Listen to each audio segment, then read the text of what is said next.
On démarre donc ce tutoriel sur iMovie avec comment créer un projet.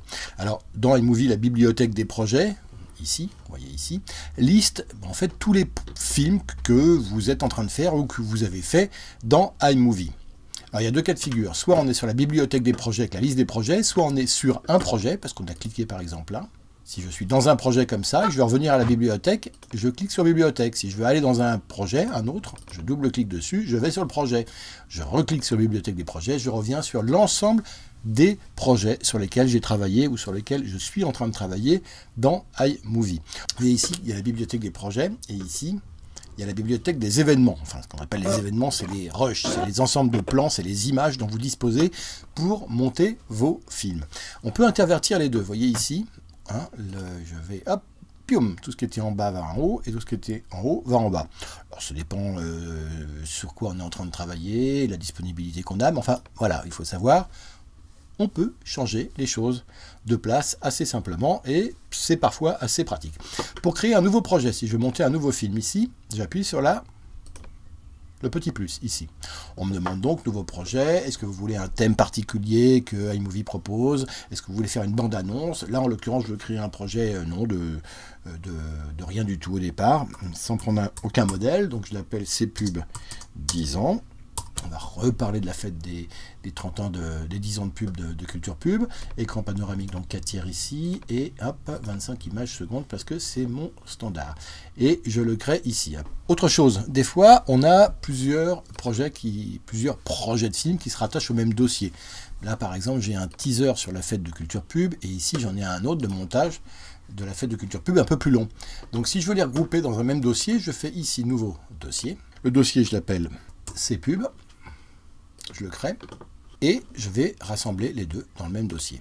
Vous voyez ici mon dossier CPUB, il y a le teaser et il y a les 10 ans de Culture Pub. Donc le teaser, c'est la petite bande-annonce que vous avez peut-être vu sur un autre tutoriel que j'ai fait sur iMovie, sur le premier en fait.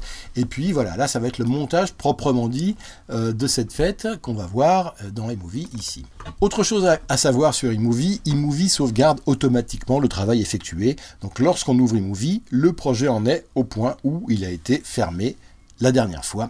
Si vous voulez partir d'un projet existant, par exemple celui-là, ici, et que vous voulez le modifier, mais garder quand même cette version-là, ce qui arrive très très souvent au cours d'un montage. On a besoin de faire des changements, mais on n'est pas sûr que ces changements ne vont pas altérer ce qu'on avait fait avant. On repart donc, par exemple, ici, je suis sur 10 ans Culture Pub. Je veux faire des changements et en même temps, je veux garder ce que j'avais avant. Donc, je veux garder ce montage-là. Je vais faire ici, fichier, dupliquer le projet. Je le duplique. Et ici, je le renomme. Alors, je le renomme en fait V2. J'avais V1, je vais faire V2 ici. Donc, c'est pas très compliqué, je le renomme V2. Comme ça, je garde l'antériorité du projet ici. Bah oui, puisque iMovie sauvegarde automatiquement tout ce qui se fait. Si je n'avais pas fait cette sauvegarde du projet antérieur, il aurait été effacé à partir du moment où j'aurais corrigé dessus. Donc, je retravaillerai sur la V2 du projet. Et si j'ai besoin de revenir en arrière, eh ben, je reprendrai ma V1 ici, Culture Pub. Et hop, je repartirai pour coller des choses dedans dans la V2. Pour effacer un projet, par exemple la V2 ici, j'estime que j'en ai plus besoin, je fais ça, et je clique droit dessus, placer le projet dans la corbeille. Pof, voilà. Ajouter des images, maintenant on va voir comment le projet étant ouvert, donc c'est le double-clic ici pour ouvrir le projet, c'est-à-dire passer de la bibliothèque de projet à mon projet en lui-même, projet de 10 ans Culture Pub.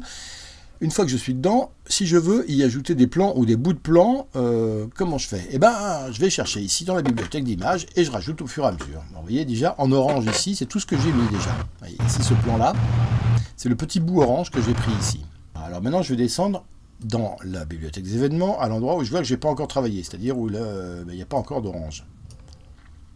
Hein, sachant donc quand les bandes orange, c'est ce que j'ai déjà pris. Alors, on va descendre un peu plus bas ici, par exemple. Je veux prendre un bout de plan. Là, par exemple, nous avons Sandrine Quétier. À partir d'ici. Voilà, on entame un morceau des Stones qui s'appelle Brown Sugar. Et Sandrine Quétier était venue jouer avec nous ce jour-là. Donc ça, je vais le prendre parce que ça me plaît vraiment. Elle est magnifique et en plus, elle chante super bien. Donc voilà, je suis sur le rush ici. Je clique à un moment pour dire je veux entrer ici. Je veux prendre de là, à partir de là. Je clique et en gardant mon clic appuyé, je vais chercher tout ce dont j'ai besoin. J'en ai un gros bout parce que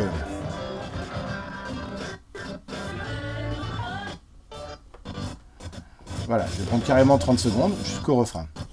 Et là, je le colle ici, c'est-à-dire je le drague, je le saisis, la sélection en jaune que l'on voit, et je viens la poser ici. Maintenant, on va insérer un plan, par exemple ici, un plan de gâteau. Vous voyez, je me balade dans les rushs.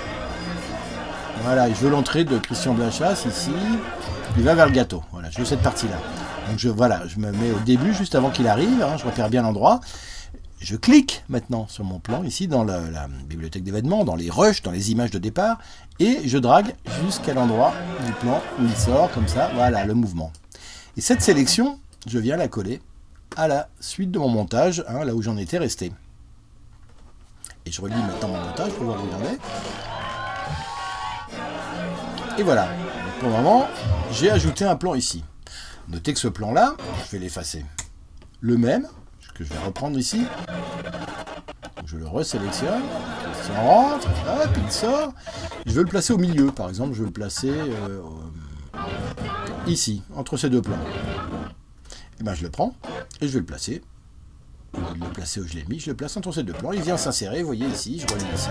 Et le plan du gâteau, vous allez voir, il arrive juste derrière. Voilà, le voilà. Alors il existe une fonction automatique de sélection réglée par défaut sur 3 secondes pour chaque plan. Par exemple ici, voilà, je clique sur ce plan. Et hop, je vais prendre les 3 secondes qui suivent. Je clique ici, paf, ça me prend automatiquement les 3 secondes qui suivent. Je clique ici, paf, automatiquement, ça me sélectionne les 3 secondes qui suivent. Hein, bon, si on veut aller vite, c'est vrai que ça peut être pratique. J'ai cette image de gâteau, paf, je dis ça, et je prends 3 secondes et je les mets là. Ça existe et ça se règle. Ça se règle dans les préférences, ici, dans iMovie, préférences, et dans les préférences navigateur, ici, vous voyez en bas, cliquer sur le navigateur d'événements permet de sélectionner les 3 secondes qui suivent, globalement. D'ailleurs, on peut mettre ça à 4 secondes, à 1 seconde, etc. Autre chose, pour draguer une sélection, par exemple celle-là, à la suite des plans déjà montés, c'est-à-dire en la mettant à la fin et pas au milieu, il y a un raccourci clavier qui est E. Si je fais E, paf, vous voyez ici, mon clip vient s'insérer. Je fais pomme Z pour l'enlever. Je fais une autre sélection automatique ici. Je fais E. Hop, le petit bout de 1 seconde que je viens de sélectionner se met directement au bout. Ça permet de monter vite, ça. Hein. Par exemple, voilà, si je veux mettre rapidement des plans, tiens, un plan ici de dessin, paf, je prends ça, 1 seconde, je le colle. Autre chose, si je veux effacer un clip d'un montage, vous venez de le voir, c'est très simple, je le sélectionne comme ça, et je fais, paf, delete, et ça le supprime. Pomme Z pour le remettre. Je m'aperçois que ça a été une bêtise de l'enlever. Pour bouger un clip dans un montage, je peux le sélectionner tout simplement, et dire, tiens, je vais le mettre plutôt avant, je vais le mettre là. Paf, voilà, ou le remettre où il était, là, paf, c'est, vous voyez, vraiment très très simple d'emploi iMovie. Si je veux changer la durée du clip que j'ai inséré ici au montage, je vais cliquer ici, soit sur sa gauche, soit sur sa droite, ici, pour le rallonger ou le raccourcir sur la droite. Est-ce que je le sors ici ou un peu plus loin, par exemple là, voilà, voilà, la personne devant claque des mains. Donc j'ai changé la durée du clip ici, vous voyez. Par exemple, j'ai ces images de personnes qui applaudissent. Je veux les mettre d'autres images à la place. Je sélectionne les images, encore une fois, donc je sélectionne tout ça. De manière un peu longue, de manière à être sûr que ça va recouvrir tout ce que je veux recouvrir. Et je vais poser cette sélection sur le clip déjà présent ici dans mon projet. À partir du moment où je vois le petit plus ici et que je lâche, vous voyez que j'ai un mini menu qui s'ouvre et là on me propose soit d'insérer au milieu là exactement où j'étais ou de remplacer les images que j'avais posées auparavant. Donc je choisis cette option, remplacer, et vous voyez à la place du clip des gens qui applaudissaient, j'ai cette image ici, voilà, que j'ai remplacée. Autre raccourci utile, je tape Alt Commande et vous voyez qu'ici je peux directement changer la durée de mon clip. Hein, raccourci clavier, ici, une fois que je suis là, je fais Alt Commande, et vous voyez la barre orange qui m'indique que je peux trahir mon clip. C'est ce que ça m'évite d'avoir à taper sur ça. C'est la même chose. Au lieu de faire ça, je fais Alt Commande, et j'ai la même fonction qui me permet d'élaguer le clip un peu plus. Donc on peut ajuster les clips, soit en cliquant ici, ou ici, soit tout simplement, plus rapidement, en faisant Alt Commande ici, ou Alt Commande là. Si je vais dans les réglages des préférences d'iMovie, et que j'ai cliqué ici, je peux ici directement avoir mon option orange sans passer par le raccourci clavier commande Alt. Mais par contre, si je n'ai pas fait ça, c'est-à-dire qu'ici, dans mes préférences, j'ai pas cliqué sur afficher les commandes de réglage, quand je suis sur mon clip ici, vous voyez, j'ai pas les petites options. Je suis obligé de faire commande Alt pour afficher ma barre orange à gauche ou à droite. Ici, il y a une fonction avec la petite roue qui permet de faire pas mal de choses. Donc, l'élagueur de plan, ici, vous allez voir, permet de faire coulisser le plan. J'ai mon point d'entrée qui est là et mon point de sortie qui est là. Je garde la même durée, mais je fais coulisser le point d'entrée et de sortie. C'est-à-dire que je démarre plus tôt et je termine plus tôt, ou je démarre plus tard et je termine plus tard, en fonction des images.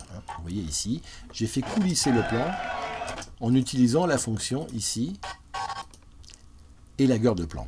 Alors on peut aussi, en passant par cette élagueur de plan, ajuster la durée à gauche et à droite. On peut faire de la même manière ce qu'on faisait avec la petite barre orange tout à l'heure. On peut aussi le faire là. Mais ce qui est intéressant avec l'élagueur, c'est en plus qu'on peut le faire en prenant la main au milieu du plan, ici, qu'on peut le faire coulisser globalement ce plan. Vous voyez, comme ça.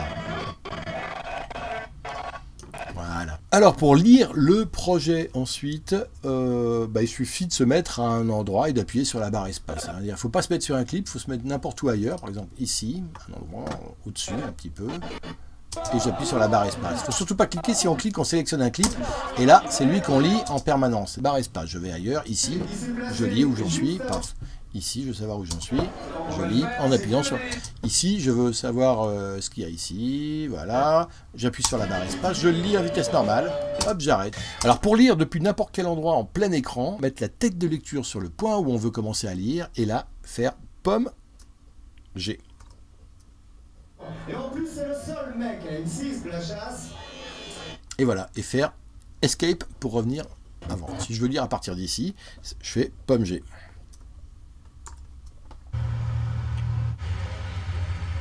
Je fais escape pour arrêter.